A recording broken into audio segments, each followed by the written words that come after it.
समीकरण सोडवा। तर पहिला एक्झाम्पल आहे याच्यातला 3x अधिक y बरोबर 5 आणि 2x अधिक 3y बरोबर 1। ह्याला समीकरण नंबर 1 देऊन ठेवा, याला समीकरण नंबर 2। आतापर्यंत आपण काय केलं होतं, लोप करून एक सामायिक समीकरणे सोडवलेली होती, पण ह्याच्यामध्ये काय करायचंय तुम्हाला, लोप करता येणार नाही। पहा, जेव्हा सारखे असतात किंवा चिन्ह बदलून असतात तेव्हा आपण लोप करत असतो, पण आता इथे दिलेले जे काही सहगुणक आहेत यांचे जे काही कोएफिशिएंट आहेत ते इथं 3 आहे, इथं 2 आहे, इथं काहीच नाही म्हणजे उतासारखा 1 असतो आणि इथं 3y आहे। आता सारखे नसल्यामुळं आधी आपल्याला यांना सारखे करून घ्यायचंय। तर पहा ह्याच्यात मग दुसरी कंडिशन काय, एकटं कोण आहे, एकटं इथं y आहे।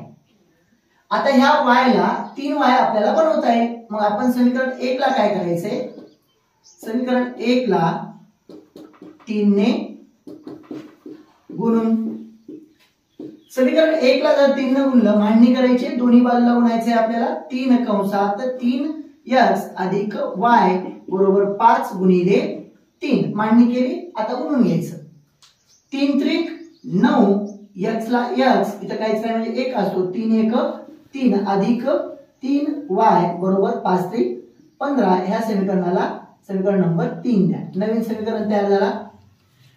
आपण 1 वरून तिसरा बनवला, 1 चा विचार सोडून द्यायचा, आता राहिले कोणते, दुसरा आणि तिसरा। ह्याच्यामध्ये पहा इथं 3y आहे, इथं 3y आहे, दोन्ही पण अधिकचेच आहेत, अशा वेळी वजाबाकी करायची। तर पहा समीकरण 2 व समीकरण 3 ची वजाबाकी करू।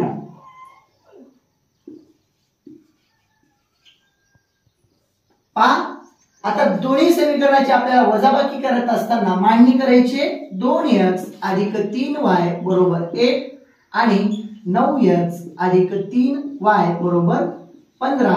पहा दोन्हीची वजाबाकी करत असताना चिन्ह बदलून घ्यायचे, कुठल्या पण एका समीकरणाला आपण खालच्याचे बदलून घेऊ, ह्याला अधिक आहे वजा करा, अधिक आहे वजा करा, आणि हा पण अधिक आहे ह्याला पण वजा करा। आता दिलेले जे काही कंडिशन आहे त्यानुसार मांडणी पहा, इथं अधिक 3y झालं, हे वजा 3y झालं, हे गेले ढगात। आता इथं वजा 9x आहे, इथं अधिक 2x आहे, तर 9 मधून 2 गेले, राहिले वजा 7x, इथं वजा मोठी संख्या आहे 1 आहे, 15 मधून 1 गेला, वजा 14 राहतात। आता पाहायला गेलं तर दोन्ही बाजूला वजा आहे, तर दोन्ही पण वजा काय होतात, कटतात, म्हणजेच आता x ची व्हॅल्यू आपण काढू शकतो। पहा x बरोबर हे 14, हे गुणाकारात आहे, हे भागाकारात गेले, 7 1 7 2 14, म्हणजे x ची व्हॅल्यू काय आली आपली, x ची व्हॅल्यू आली 2। आता ही व्हॅल्यू आपण कुठल्या पण एका समीकरणामध्ये ठेवून देऊ। पहा समीकरण 1 मध्ये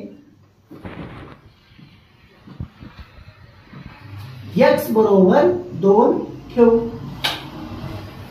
आता समीकरण 2 मध्ये x च्या ठिकाणी 2 ठेवायचे, म्हणजे 3 कंसात 2 अधिक y बरोबर 5, 3 दोन्ही 6 अधिक y बरोबर 5, हे y ला y बरोबर 5 ला 5, हे अधिक आहे तिकडे वजा 6, म्हणजे y बरोबर हे मोठ्या संख्येतून लहान संख्या वजा करायची, 6 मधून 5 गेले, राहिला 1 आणि मोठ्या संख्येचा चिन्ह द्यायचं, हे नियम आहेत। आता दोन्ही संख्यांची व्हॅल्यू, तुमची दोन्ही चलांची व्हॅल्यू भेटलेली आहे, लिहायचं शेवटी उकल x, y बरोबर x ची व्हॅल्यू आधी लिहा, y ची व्हॅल्यू नंतर लिहा, झालं। थँक्यू।